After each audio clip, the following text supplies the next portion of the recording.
Welcome back to the class. In our previous class, we were able to look at motorcycle comprehensive insurance, and also previously we covered all the types of motor comprehensive insurance related to premium side and the general workings. So right now in this class, we are going to look at how does third-party motor insurance operate, the basic pricings, and how it applies to the different types of motor insurance. So to start with, let's start with the private vehicle third-party insurance. So the way it works is they have different premiums. For the motor insurance third-party, you can be able to purchase a 1 month, one-off motor insurance. So this is commonly referred to as time on risk. And it's also good to note the time on risk is also available for the other types, the other classes of motor insurance. So this is given a fixed amount. Let's say, for example, it's 1,500, 1,500. Once you pay this, at the end of the month, the insurance ends and you need to purchase a new insurance and get a new cover in totality. Additionally, you can get an annual third-party insurance, which some companies allow you to pay in installments. So you can pay and get a 1 month cover first, and then after the 1 month, you can pay the balance, and it's extended for the remaining 11 months to complete 1 year. It's also good to note for all motor insurance or general insurance covers, the maximum period which you can purchase an insurance contract is 1 year. After 1 year, you need to renew it. So that's for the private. For the commercial, it works the same, but if you can remember earlier, we said for the commercials, for third party, it depends on the tonnage. So let's say, for example, my vehicle has a tonnage of 1 ton or 2 tons. This is 2,000 kilograms. I may pay something like 6,500, whereas someone else has a lorry with a tonnage of 10,000. Which is 10,000 kilograms, which can be converted to 10 tons. So then they can be able to pay something, let's say like 10,000 per year. And it still holds. They also have different pricings. They can also purchase the time on risk, which is a form of third-party insurance. So for the time on risk, you can say I just want third party for 1 month. After this 1 month, I don't need the insurance, or the vehicle will no longer be used.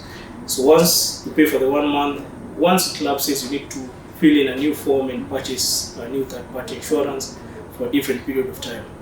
Alternatively, you can pay for the annual third-party insurance for your commercial vehicle. So this works the same as for the private. You can pay it in installments, pay a certain amount, get for 1 month first, and then pay the balance, and it's extended for the remaining 11 months. For the motorcycle, the private motorcycles, due to the nature of the premiums, it's quite a low amount.